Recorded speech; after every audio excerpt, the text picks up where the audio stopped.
What's going on, everybody? Welcome back to another webisode here on OG55. Today, I got my brother OG55 here with me, and today we are talking about the new coaster coming to Legoland California and also Florida.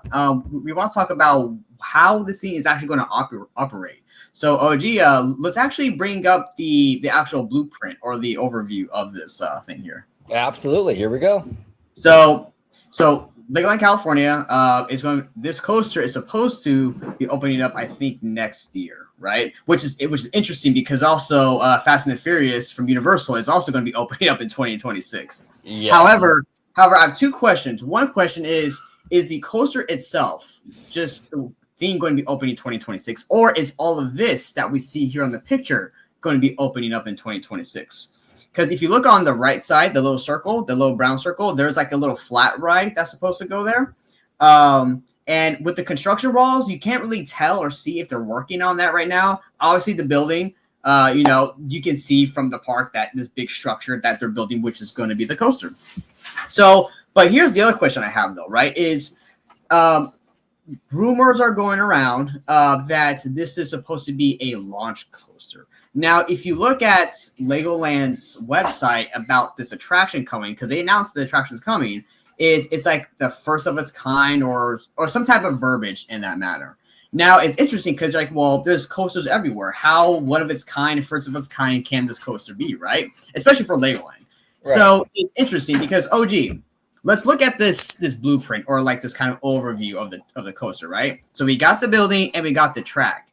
Now, the track right itself for a coaster doesn't look very long, even with Space Mountain. Space Mountain is a very big building. You go in a circle downwards, right? So that makes sense. The building's very rectangular. So how do you have a long attraction in this very short kind of building for a coaster, right? Because it's going to be indoors. Right. So, but there is something else I was looking at, and it kind of made sense and made this a little bit more clear. I don't know where this person got it. OG, if you can bring up the other image real quick that we have.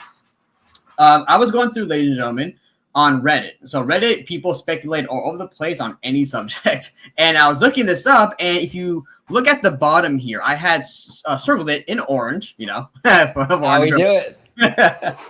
And it's very interesting here, OG, because this person says, so for the first of its kind means using the same launch track twice, but in a different direction or in different directions. So that was interesting because if we look at the main page, OG, for the track, when you look at it, it doesn't make sense to me if you don't have that context. Because when you look at it, there's three different lines, right?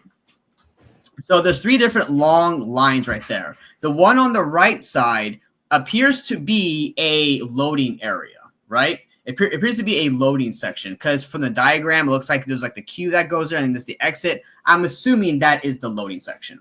However, you look at the long track on the bottom and the one kind of at the angle on the top. Do you launch from the bottom track or do you launch from the angled track if this is a launch coaster?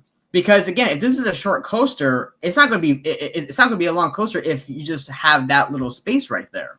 So, are you going to have a double launch? Is that going to be the feature for this indoor space coaster? So basically, what this person on Reddit is suggesting, it will be a double launch. So you'll go through the whole thing once forward, like we're standard, right? Yeah. And then you would hit a part of the ride where you launch backwards and ride the whole thing backwards. That's what I got from it. Kind of like kind of akin to the Mummy, but the Mummy, though, you're obviously going a different direction because you come out the other side, right? So I'm trying to figure out if that's the case or if it's even going back through the same way. How is that still going to work, though? Right? Because I'm trying to look at this diagram. I'm like, how does that make sense? Because a car still has to come through somewhere. So I'm very intrigued on how that's going to work and it being the first of its kind, right? Like, OG, what do you make about this diagram, what the person on Reddit said? Like, how do you think this first of its kind coaster is coming out to be? Yeah, I mean, that's pretty cool. I would like that idea. That we went on a coaster, and we have a video coming out in it might already be out by the time I drop this video, but with you, myself, and Marcus, Candid Camper, talking about our experiences, our first experiences, or Marcus and my experience first night, Legoland, right? Yeah. And one of the things I was kind of surprised about was, number one, there are some rides at Legoland that do have some intensity. That Mad Mouse Coaster is absolutely way more intense than Goofy Sky School. So this idea that like Legoland is just going to be all like, you know, like baby rides isn't true, because there were some elements of that park that was like, okay, that's pretty intense. But for this, it's interesting because there's that dragon coaster. Is that the one where you go through twice? They let you go through twice? No, so so that was the dinosaur one. Okay, so here's the thing. So because that's a short ride. Yes. So what they do is they just cycle you through twice, right? Yeah.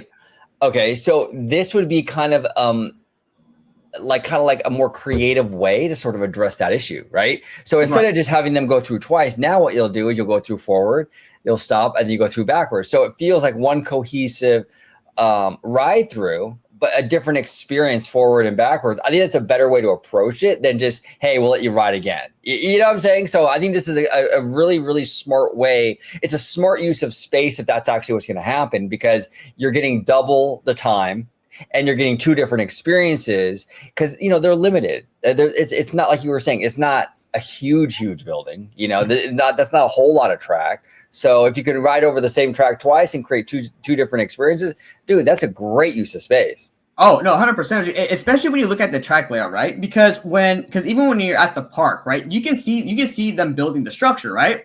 And you're thinking, okay, that's a big building for sure, right? Like, it's a big building, especially for Legoland. But for a indoor coaster, though, like when I look at the diagram here and like the track layout, there's a lot of like straightness, a lot of giant banking turns, not a lot of track close together where you can utilize more tight-knit spaces, right? This is very like over here and then wind over here. It's very much taking up a lot of space for like one type of movement. So my kind of worry is that this is going to be a short coaster, because I mean, you look at it, right? I mean, you got some like winding stuff, but then it ends. So to what you were saying, to address that issue, maybe that's how they got around that, was, okay, let's double the ride time and have a unique system in place, such as a second launch, so that way we get more thrills and have a longer ride experience. Because, you know, I mean, I obviously I think this coaster is going to be a huge win for Legoland California and Florida, and probably, you know, just for Merlin as a whole, right? So yeah, it's just, you know, I'm just trying to figure this out. I'm at the park looking at, I'm like, how is this going to work? Like, it only goes to right here. Now keep in mind too, OG, when you look at it and it's, you know, it's behind the walls, there's like an extra 20 to 30 feet dug down at least for like the structure to sit in. So it's actually bigger than what you actually see. Now, also from this diagram, you're going to see that they have like trees set up around the building to hide like the show building, basically. So that's good, because I like that they're trying to keep like the immersiveness, the atmosphere, Yes. you know, hiding, you know, like it's like you're hiding like the show building for Haunted Mansion or something like that, right? You're hiding it behind the elements of the natural world. So I really like that. Now, yeah, this is going to be, I think, a great coaster, OG. When it opens up, we definitely got to go check this out. We definitely will. And to touch upon a couple points that you made, and obviously we're going to deep dive into it with Candid Camper in our big Legoland review. But I was really impressed. I told you this when we went there. I was really impressed with how much Legoland cared about that sightline experience, that whole immersive experience, because I wasn't expecting that. I was expecting not a whole lot of care to go into that. Well, I would see a lot of like power lines and like, oh, the parking lot and this, that, and the other, but you really don't. Obviously, there are some issues, like you pointed out to me with, I think it was the Dragon Coaster, when you go up the hill, you look over, you can see the service road. Okay. But honestly, nothing like so egregious where I was like, I mean, even Disney has moments like that and areas like that. Universal does too. You know what I'm saying? So for what it's worth, Legoland actually took care of their sightlines. I was really impressed by that. Now, in terms of this coaster itself, Dude, space coasters, we've already seen it. I mean, with Space Mountain, they're hugely popular. And if you take that space coaster theme and you have the space Legos in there, like, you know, I mean, I could just see it being so cool, man. I mean, really, really cool. So I think this is gonna be a huge hit too. I agree with you. So we'll see. I do hope they utilize. I hope that Reddit user is right, where they do utilize the short track in creative ways, and not just do like what they did with the dino thing, where it's just ride again. Hopefully it's more like a forward and backward thing, or even if there's a way they can do it where like it's forward the whole way, but you launch and take a different route somehow or something. I don't know. I see. Yeah. You know what I'm saying? Like it might switch it and you might go a different direction, but you're still going forward. You can do maybe something like that. But I mean, any of those things would be cool. So we'll have to wait and see how that all shakes out. When does this thing open again? It's supposed to open up next year. So if you go to the park now, actually, by the time you guys get there, like right now at the park, already half of the building's roof, at least like the kind of initial portions, are already covered on the building. So now they just have to add the other side to it. So they're working pretty fast on this thing, actually. Was that there when we went a couple weeks ago, or no? The structure was there, but not like the roofing part of it. That's what I mean. The roofing, that's new since we went. Yeah. Wow, that's crazy. Because we just went like 2 weeks ago. That's wild.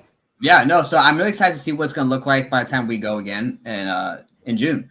Now, I have one more question, OG. Right? Because the length of this coaster, what is the train going to look like? Is it going to be like a Thunder Mountain type of like 12-car train, or is it going to be more like a Space Mountain or Matterhorn, like smaller 2-car train, or like even like a Mummy type of train? Like I hope it's a smaller vehicle. Yeah, I think you would also get more out of the track that way too. Yeah, you know, if you have this, and it's kind of. So I'm hoping for a smaller vehicle. And actually, that's the other thing too with Legoland is they're really cool. They're really creative with their ride vehicles, like the the Mad Mouse coaster. It looks like it was all made out of Legos. Yeah, you know, the Dragon coaster. Yeah, it was dope, dude. And then the Dragon coaster, it looks like it's all made out of Legos and stuff. So they could do something really cool, make like a Lego spaceship. Yeah, you know. And is it Benny that's the spaceman? Yes, Benny. Yeah, he's like the Lego character with that blue kind of space outfit. Actually, it's funny because Benny was the one in Emmett's Flying Adventure before he get caught like in the tractor beam. He's like shooting at those starships. He's like pew pew pew pew pew pew. Yeah, that's dope, dude. That's dope. Yeah, no, you got to have Benny in this ride. He's got to be in there somewhere. Get like a cool animatronic of him, or even if it's a screen or something. But you got to have some Benny in there. You know. And it'll be cool too because now Legoland will now finally have like a official like space themed area too. You know, because right now they don't have one. You know, so yeah, it's exciting stuff. But ladies and gentlemen, that is it. OG55, thank you so much for coming on today, brother. I really appreciate it. And where can everybody find you at home on social media?